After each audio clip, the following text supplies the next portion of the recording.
우리는 지금 계속해서 성경에 나타나는 믿음의 사람들에 대해서 함께 말씀을 나누면서 그들의 믿음의 발자취를 따라가고 있는 중입니다. 노아는 전혀 이해할 수 없었던 하나님의 말씀에 온전히 순종해서 산 꼭대기에서 대략 80년에서 100년 동안 그렇게 방주를 만들었죠. 아브라함은 오직 하나님의 말씀에 의지해서 본토 친척 아비 집을 떠나서 가나안이라는 미지의 땅으로 이사를 했었습니다. 그리고 하나님의 약속과 오랜 기다림 끝에 얻은 독자 이삭을 제물로 바치라고 말씀하실 때 믿음으로 순종해서 바치려고 했었죠. 또 이삭은 자기 생각을 내려놓고 믿음으로 야곱을 축복했고요. 야곱도 베델과 야복 나루터에서 하나님과의 깊은 만남으로 믿음의 사람으로 변화된 모습들 우리가 함께 나누었습니다. 또 요셉은 하나님의 섭리와 계획을 철저히 인정하고 그것들을 믿음으로 자기를 죽이려 했고 그렇게 팔았던 형제들을 다 용서하고 품어주게 되죠. 모세는 하나님과 직접 대면해서 대화했던 위대한 선지자였고 이 땅에서 살아가는 그 어떤 사람보다 온유했던 아주 위대한 믿음의 사람이었습니다. 여호수아는 모세의 뒤를 이어서 가나안 정복 전쟁을 눈앞에 두고 두려워 떨었지만 하나님께서 주시는 위로와 격려를 붙들고 담대하고 용기를 가지고 그 땅을 정복하였고 또 그 땅을 12지파에게 아주 공평하게 그렇게 분배해 준 믿음의 사람이었습니다. 여러분, 그런데 이들의 이야기를 듣고 있노라면 이들은 처음부터 다른 사람들과는 완전히 다른 위대한 하나님의 사람들, 믿음의 사람들이었다고 착각에 빠지게 됩니다.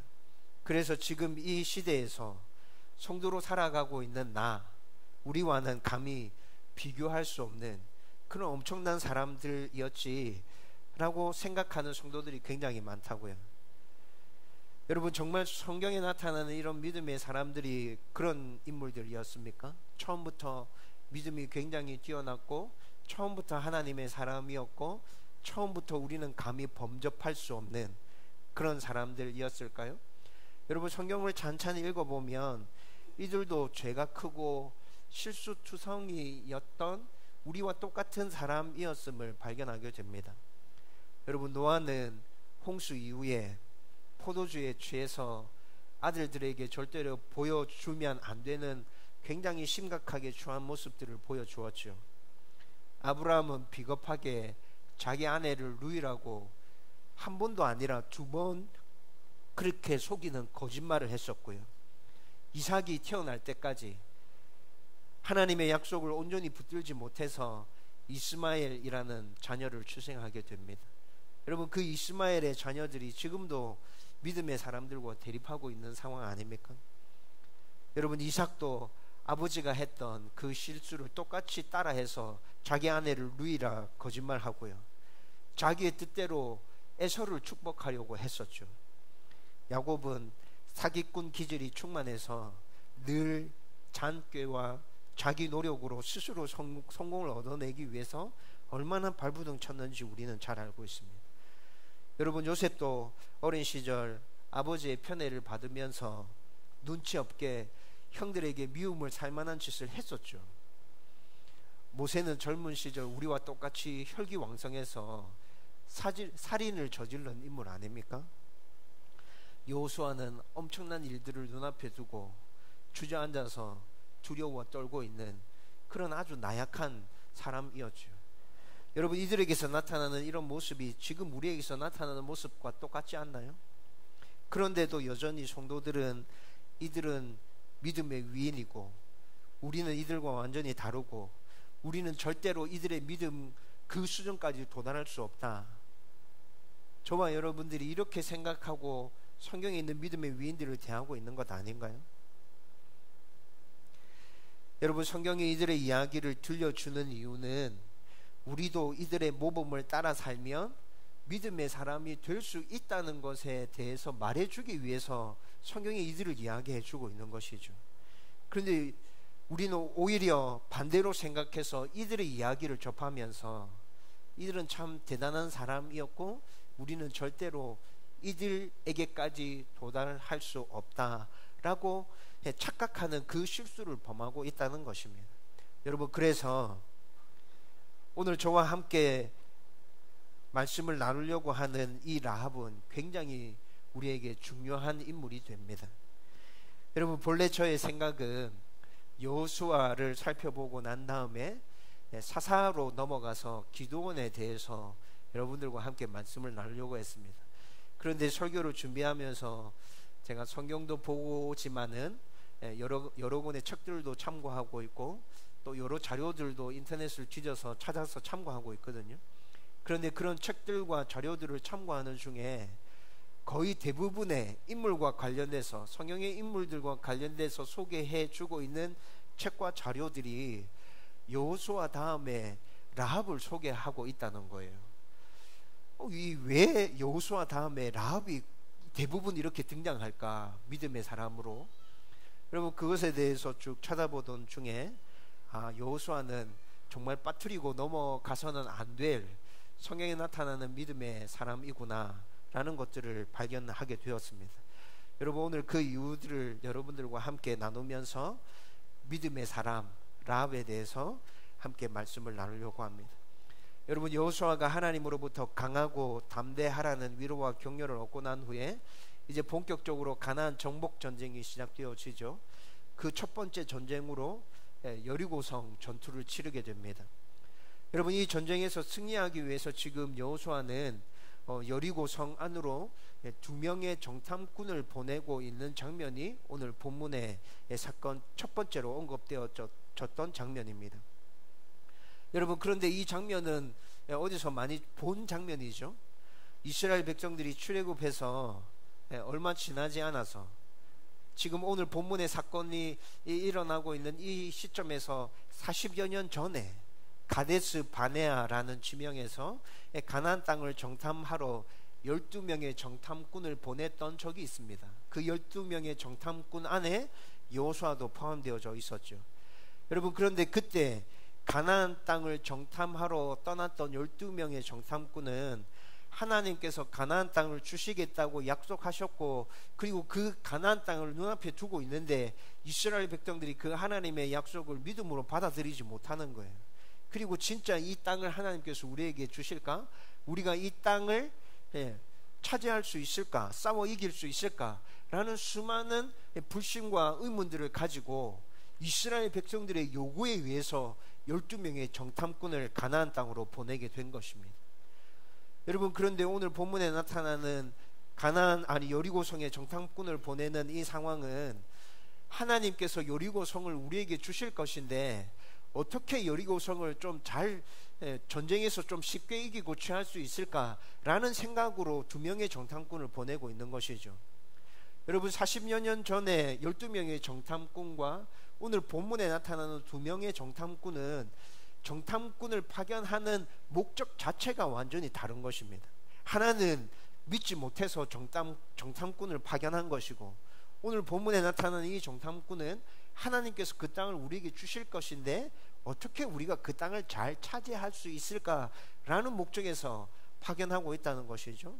성격이 완전 다르다는 게 느껴지죠.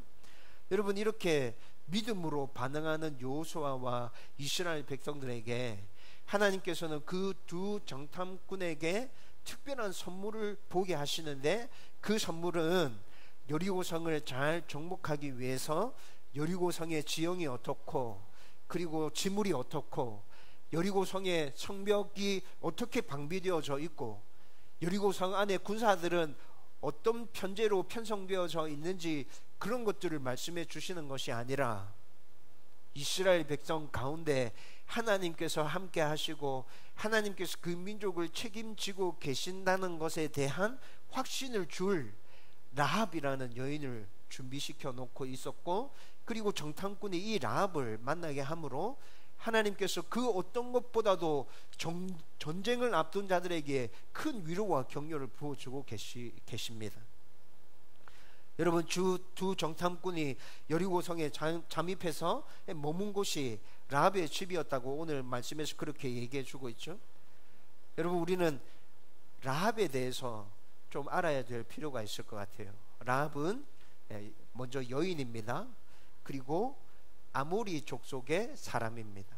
여러분, 아모리 족속은 가나안의 7 족속 중에 한 족속이었습니다. 신명기 7장에 보면 하나님께서 이스라엘 백성들에게 가나안 땅에 들어갈 때 거기에는 7 족속이 이미 살고 있다. 그런데 그 족속을 다 진멸해라. 남녀노소를 불문하고 아무도 살려두지 마라. 신명기 7장에서 하나님께서 이렇게 명령하셨는데, 그렇게 명령하신 7 족속 가운데 아모리 족속이 포함되어져 있었습니다. 그런데 라합이 아모리 족속의 여인이라는 것이죠. 여러분, 그런데 하나님께서 왜 이렇게 가나안 7 족속을 다 진멸하라고 말씀하셨나요? 이것에 대해서는 제가 여러분들에게 몇 차례 설명해 드렸습니다.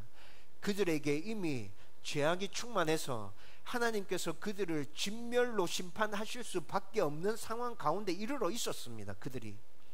여러분, 그래서 이스라엘 백성들이 가나안 땅에 들어갔을 때 그들과 함께 살게 되면 이스라엘 백성들도 죄악에 빠질 것이 너무나도 분명했기 때문에 그들은 심판의 차원에서 하나님께 진멸하라고 말씀하신 것이죠. 그리고 또 오늘 본문 1절 말씀에서 라합의 직업이라고 할 수 있을까요? 그런데 그 직업을 소개해 주죠. 뭐라고 소개해 주고 있어요? 기생이라고 소개하고 있습니다. 여러분, 이 말은 지금 우리가 알고 있는 대로 라합은 몸을 파는 창녀였다라는 말입니다. 여러분, 성경에 라합에 대해서 4곳에서 언급해 주고 있거든요. 그런데 그 4곳 중에 3곳에서 라합을 기생이라고 말합니다. 기생 라합. 여러분, 이렇게 라합이 기생이었던 것을 분명하게 드러내어서 성경은 우리 가운데 말해주고 있다고요. 여러분, 그리고 라합이 머무는 집은 옛날 우리나라에도 있었던 주막이었습니다.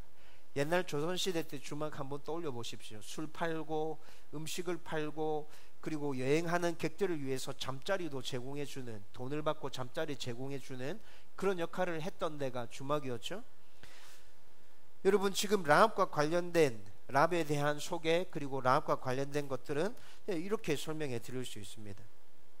여러분, 그리고 여리고성은 굉장히 큰 성이었어요. 가나안 땅에 있는 여러 성들 중에 여리고성은 아주 큰 성이었고 사람들의 왕래가 굉장히 빈번하게 일어났던 곳이었죠.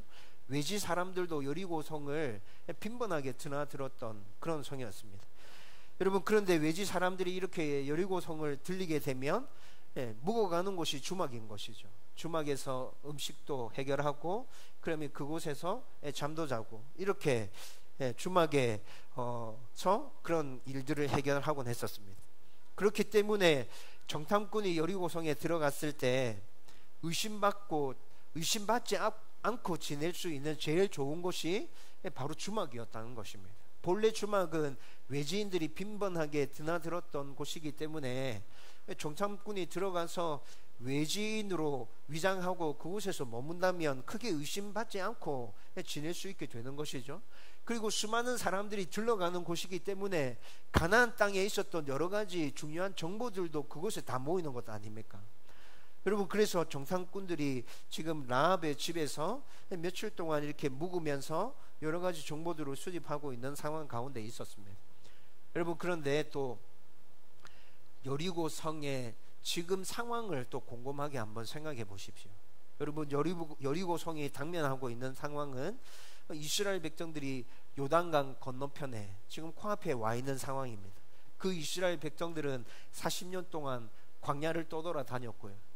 그리고 그들 가운데 하나님이라는 신이 있는데 그 하나님이라는 신이 가나안 땅을 그들에게 땅으로 주겠다고 약속하셨다고 말하는데, 그리고 그들이 지금 눈앞에 요단강 건너편에 이르러 있는데 진짜 이들이 요단강을 건너서 넘어올 태세인 거예요. 여러분, 이런 상황 가운데 여리고성이 직면하고 있다면 여러분, 지금 이들은 전쟁을 눈앞에 두고 있는 상황이지 않습니까? 여러분, 그렇다면 여리고성의 경계는 더 삼엄해져 있을 것이고, 그리고 외지인이 빈번하게 드나들었던 곳은 맞지만 그 외지인들에 대한 시선이 예전과는 달리 굉장히 차가워져 있는 그런 상황 가운데 있었을 거예요. 그래서 이 주 정탐꾼은 위장하고 그곳에 들어가서 그렇게 라합의 집에서 머물고 있었지만 그들의 정체가 금방 탄로나고 위험에 처하게 됩니다. 그런데 라합이 목숨을 걸고 이들을 숨기고 거짓말로 여리고 성의 왕이 보낸 군사들을 따돌리고 있죠. 여러분, 라합은 분명히 자기 집에 들어온 이 외지인 두 명이 여호수아가 보낸 정탐꾼이라는 것을 알고 있었어요. 오늘 말씀을 읽어보면 분명히 알고 있었다는 게 드러나죠. 아마 라합의 집이 외지인들이 주로 숙박을 해결하는 주막이었기 때문에 누군가 들어온 것은 맞습니다. 그런데 그들이 잠시 머물다가 또 다른 곳에 떠나갔어요. 이렇게 거짓말 했을 때 군사들이 쉽게 속아 넘어갔을 거예요. 그곳은 원래 그런 곳이니까. 그런데 여러분, 이렇게 거짓말 한 것이 탄로나게 되면 라합은 어떻게 되는 것입니까? 라합은 죽음을 면치 못하게 되는 것이죠. 라합만 그렇습니까? 오늘 말씀해 보니까 라합에게 부모가 있었고 형제들이 있었죠. 라합의 가족들 전부 다가 죽음을 면치 못하는 그런 거짓말을 지금 라합이 하고 있는 것이에요. 그리고 여러분, 라합이 이렇게 거짓말을 하고 자기가 살고 있는 그 성 안의 모든 사람들을 배신했을 때, 여러분, 이 일이 성공적으로 잘 끝난다고 하더라도 혹시라도 누군가가 라합이 이렇게 해서 여리고 성이 무너졌다는 것을 알게 되는 사람들이 있을 때 라합을 향해서 쏟아지는 그 비난과 비판들, 자기가 살고 있는 그 성 주민들을 배신한 여자다, 저 여자애. 여러분, 이런 꼬리표가 늘 따라다니지 않을까요? 여러분, 라합이 그걸 몰랐을까요? 알고 있었죠. 자기의 목숨을 걸어야 하고 가족들의 목숨을 걸어야 하고 이 일이 성공적으로 잘 끝난다고 하더라도 내 뒤에는 항상 자기가 살고 있는 그 성을 배반한 사람이라는 그 꼬리표가 내 죽을 때까지 끊어지지 않고 따라다닐 것이라는 걸 라합이 알고 있었을 거예요. 그런데도 이런 결정을 하고 이렇게 행동하고 있습니다. 도대체 라합이 왜 이 일에 이렇게 목숨을 걸고 있고 자기를 향한 그 비난까지도 감수하면서 왜 이렇게 행하고 있는 것일까요? 여러분, 이 질문에 대한 답이 바로 기생이며 아모리 족속인 라합이 믿음의 사람으로 인정받을 수 있는 근거가 된다는 것이죠. 그리고 오늘 우리가 읽은 본문에서는 이에 대한 답을 분명하게 보여주고 있습니다. 여러분, 10절과 11절 말씀을 같이 한번 읽어보십시다. 다 같이 읽겠습니다. 시작. 이는 너희가 애굽에서 나올 때에 여호와께서 너희 앞에서 홍해 물을 마르게 하신 일과 너희가 요단 저쪽에 있는 아모리 사람의 두 왕 시온과 옥에게 행한 일, 곧 그들을 진멸시킨 일을 우리가 들었음이니라. 우리가 듣자 곧 마음이 녹았고 너희로 말미암아 사람이 정신을 잃었나니 너희의 하나님 여호와는 위로는 하늘에서도 아래로는 땅에서도 하나님이시니라. 아멘.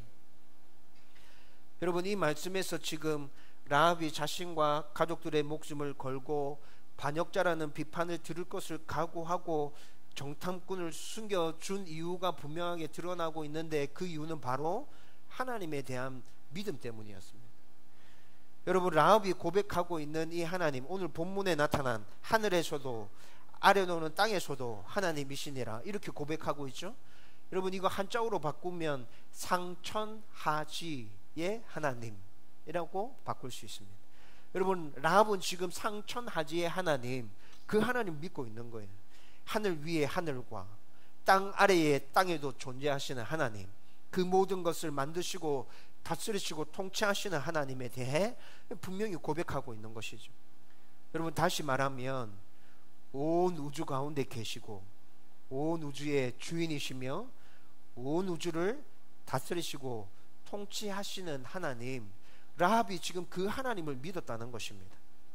여러분, 라합이 고백한 이 하나님은 신명기 4장 39절과 또 신명기 5장 8절 말씀에 보면 모세가 고백한 하나님이기도 합니다. 상천하지의 하나님, 모세가 이 하나님을 고백했다고요. 열왕기상 8장 23절에 가보면 솔로몬이 상천하지의 하나님에 대해서 고백하는 말씀도 나타납니다. 여러분, 하나님에 대한 이런 고백은 어떤 특정한 지역과 특정한 대상에게만 영향력을 미치고 그들을 다스린다는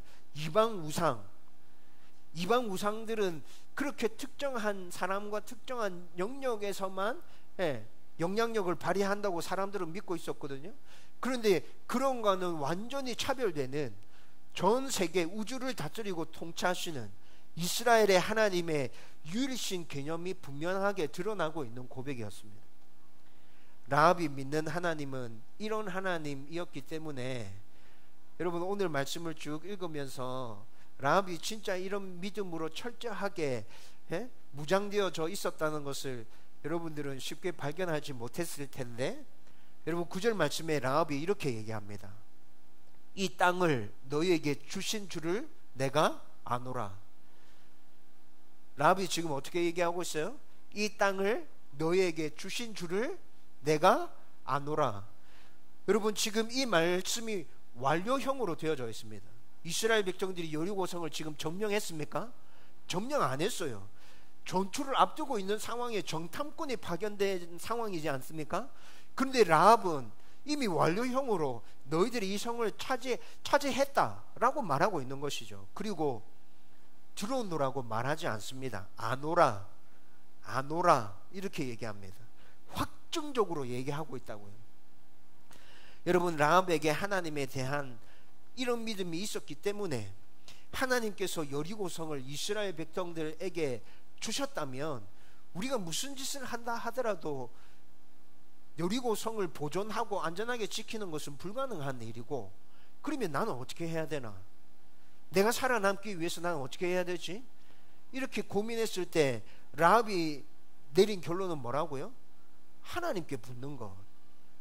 내가 살아남기 위해서는 하나님께 붙어야 되구나. 하나님만을 붙들어야 내가 이 상황 가운데서 나의 가족들과 함께 살아남을 수 있겠구나. 여러분 이런 결단에 이르렀기 때문에 라합이 지금 이렇게 행동하고 있는 것이라고요. 여러분 그렇다면 여기서 또 한 가지 질문이 더 생겨나죠. 라합이 그렇게 하나님에 대한 분명한 믿음을 가졌다면, 그러면 목사님 그 믿음은 도대체 어디서 생겨난 거죠? 라합이 어떻게 그런 믿음을 가질 수 있게 된 거예요?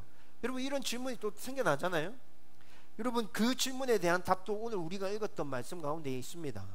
여러분 오늘 10절 말씀에 보면 40여 년 전에 이스라엘 백성들이 출애굽했을 때 홍해를 가르고 그 홍해를 건넜던 일을 라합이 들었다고 말하고 있습니다. 그리고 40년이 지난 후에 이스라엘 백성이 지금 가나안 땅에 도착해서 요단강 건너편에, 요단강 동쪽에 아모리 족속이 살고 있었는데, 아모리 족속의 두 왕 시온과 옥을 멸망시킨 일, 아모리 족속을 전멸시킨 그 일이 내가 듣고 알고 있는 일이다 라고 말하고 있죠.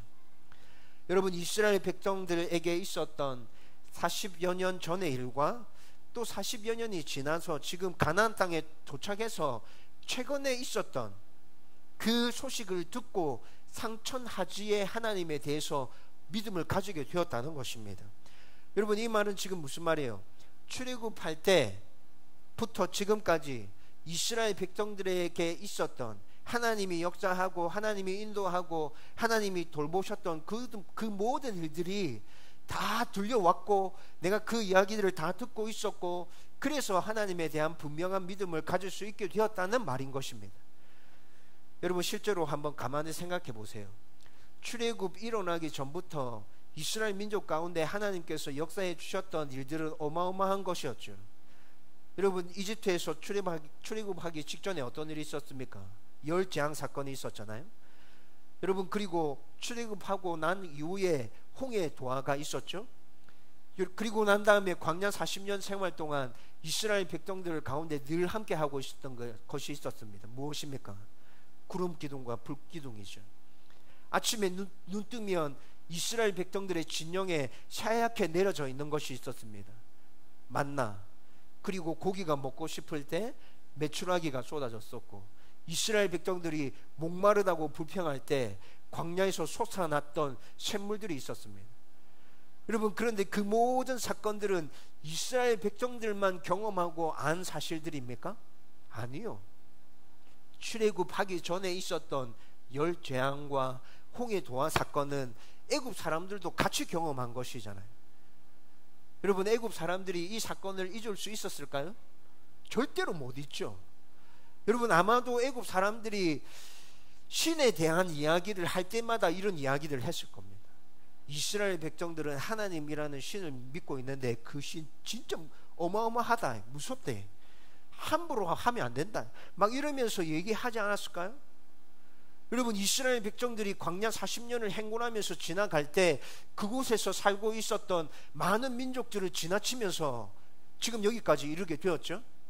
여러분, 그때 그곳에서 고대 근동 지역에 살고 있었던 수많은 민족들이 여러분 이스라엘 백성들 가운데 떠나지 않고 함께 하고 있는 구름 기둥과 불 기둥을 보지 않았을까요? 여러분, 이때 이 당시에 이스라엘 백성들이 광야 행군을 시작했다는 소식을 들었을 때 보편적으로 평범한 사람이라면 이들이 생각했던 건 뭘까요? 저것들 몇 년 못 가서 광야에서 다 죽을 거다. 봐라, 다 죽는다.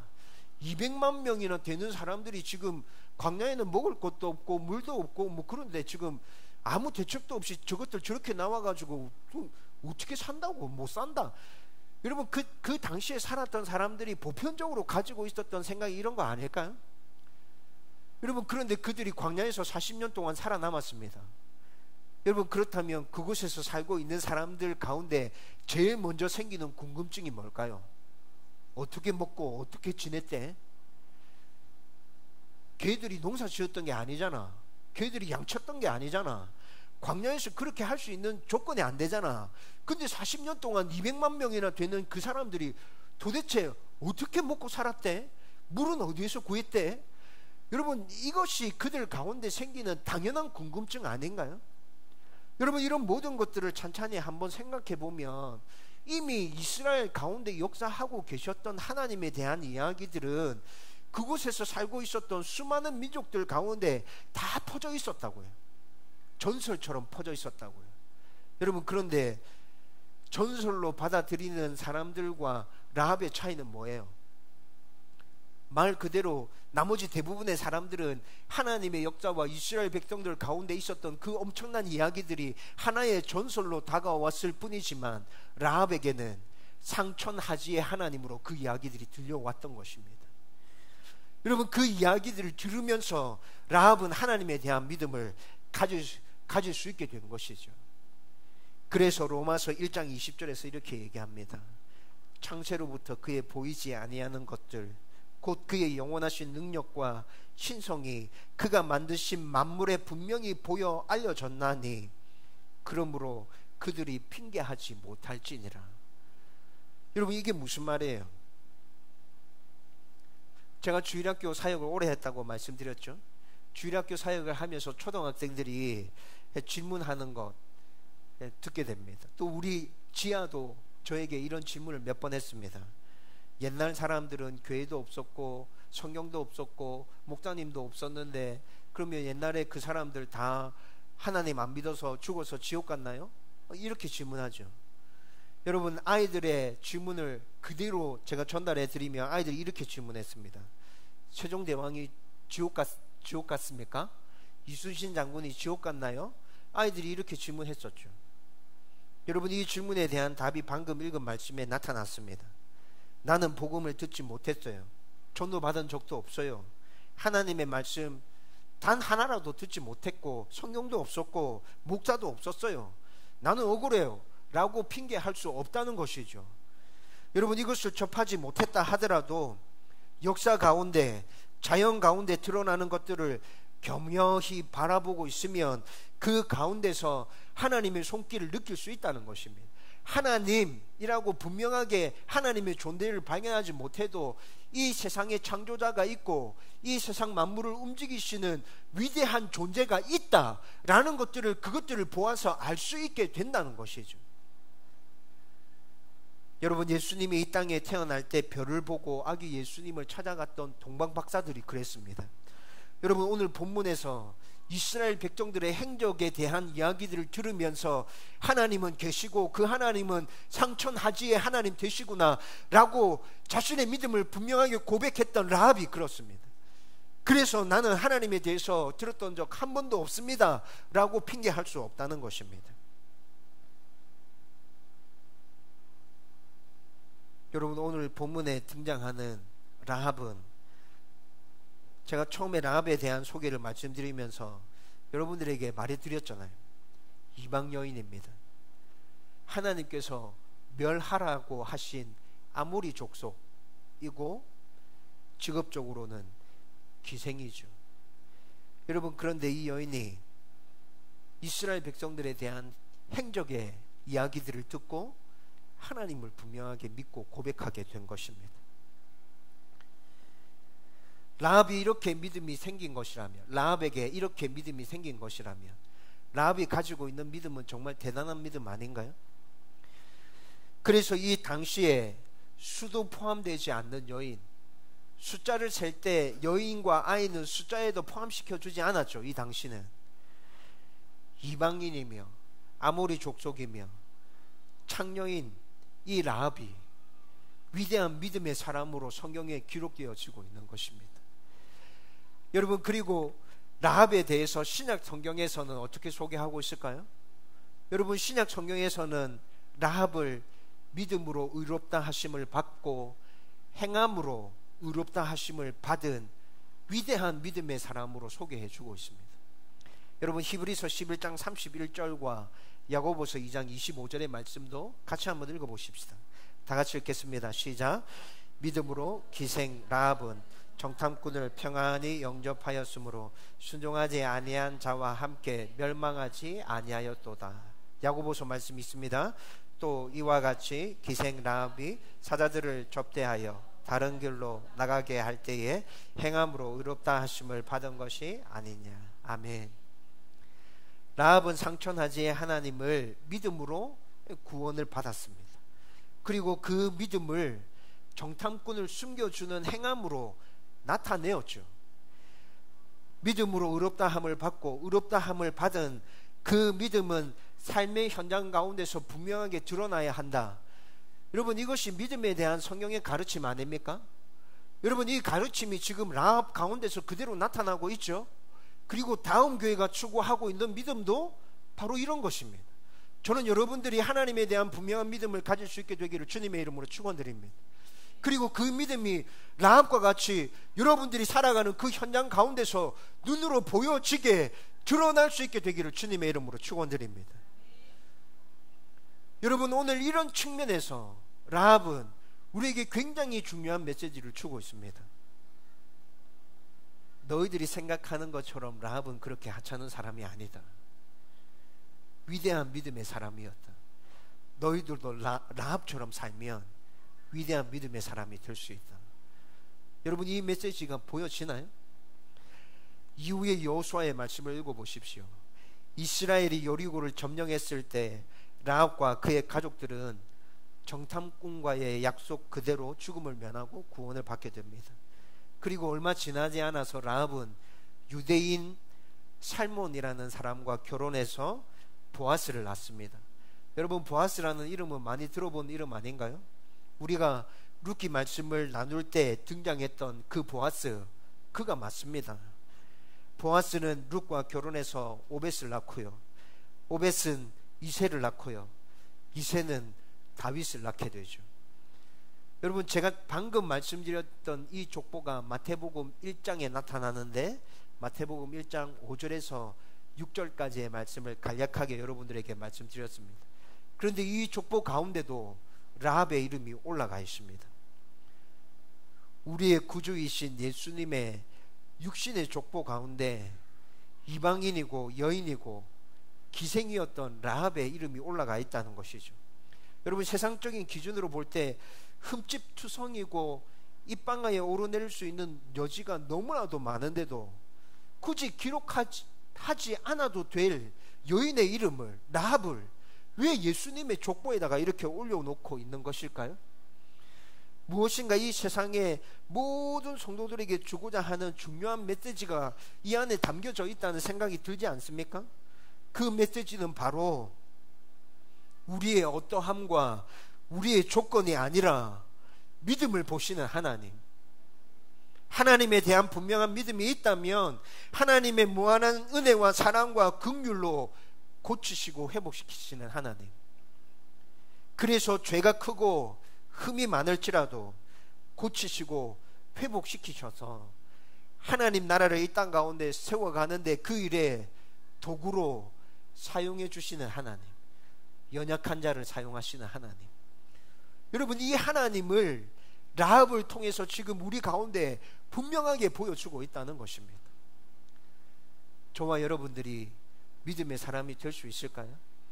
지금까지 살펴보았던 노아부터 시작해서 여호수아까지 살펴볼 때는 어떻게 그런 믿음의 사람이 내가 될 수 있단 말인가 라는 그런 생각을 했다면, 라합을 통해서 나도 믿음의 사람이 될 수 있겠구나.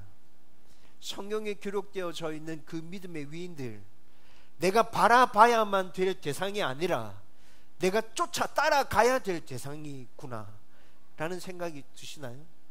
저와 여러분들이 오늘 말씀 앞에서 그런 생각들을 가지고 믿음의 사람으로 우뚝 서기 위하여 몸부림치며 나아가는 주님의 백성들 되기를 주의 이름으로 축원드립니다. 이제 오늘 말씀을 정리하려고 합니다. 여러분, 요즘에 금수저, 은수저, 흙수저 이런 이야기들 굉장히 많이 듣죠. 부모의 직업, 또 부모의 경제적인 능력, 혹은 그 사람이 가지고 있는 배경들, 이런 것들이 앞으로 그의 삶에 있어서 큰 영향력을 미친다는 주장을 이렇게 표현하는 것입니다. 여러분, 세상적인 관점에서 바라볼 때 이런 이야기들은 상당히 타당성이 있고 근거가 있는 것 같습니다. 그런데 여러분, 신앙적인 면에서도 그럴까요? 여러분, 신앙적인 부분에서도 금수저, 은수저, 흙수저가 통한다 여러분 생각되십니까? 노아와 아브라함과 이삭과 야곱과 요셉과 모세, 여호수아까지 이들의 삶 가운데서는 세상적인 관점에서 말하는 금수저, 은수저 이 이야기가 좀 통할 수 있겠구나라는 생각이 듭니다. 왜냐하면 적어도 이들은 하나님에 대한 신앙적인 배경들은 다 가지고 시작한 사람들이잖아요. 그렇죠? 여러분, 그런데 라합은 어떻습니까? 라합은 어떻죠? 하나님과는 너무도 거리가 먼 이방인, 하나님께서 진멸하겠다고 말씀하시는 아모리 족속, 숫자에도 포함되어지지 않는 여인, 직업은 사람들에게 정죄당하는 창녀. 여러분, 이런 라합을 성경에서 믿음의 사람이라고 분명하게 소개해 주고 있죠.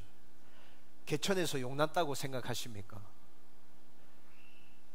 여러분, 저와 여러분들이 그렇게 생각하지 않았으면 좋겠습니다. 라합이 하나님께로부터 믿음의 사람이라고 인정받았다며 나 또한 믿음의 사람이 될 수 있다. 금수저, 은수저, 세상적인 논리에서는 그것이 맞는다 할지라도 신앙과 관련해서는 나의 믿음이 중요한 것이고 금수저, 은수저는 없다. 내가 어떻게 하나님을 믿는가, 내가 어떻게 하나님을 붙드는가, 내 삶 가운데서 나의 믿음을 어떻게 드러내고 있는가, 이것이 내가 믿음의 사람으로 하나님께 인정받을 수 있는 유일한 길이 된다. 저와 여러분들이 이 믿음 가질 수 있게 되기를 주님의 이름으로 축원드립니다. 여러분, 그리고 믿음의 사람으로 서기 위한 노력을 포기하지 마십시다. 성경의 인물들과 나와는 다르다고 더 이상 그렇게 생각하지 마십시다. 하나님께서 은혜 주신다면 나도 그들과 같은 믿음의 사람이 될 수 있다. 이 시대의 믿음의 위인, 내가 그렇게 믿음의 삶을 살고 난 후에 누군가 나의 뒤에 따라오는 후손들이 나의 모습을 보면서 나도 저 사람과 같이 믿음의 삶을 살아가야겠다라고 결단하는 사람들 생겨날 수 있다. 내가 그런 삶을 살아야겠다. 저와 여러분들 가운데 이런 결단과 이런 각오들이 일어나게 되기를 주님의 이름으로 축원드립니다.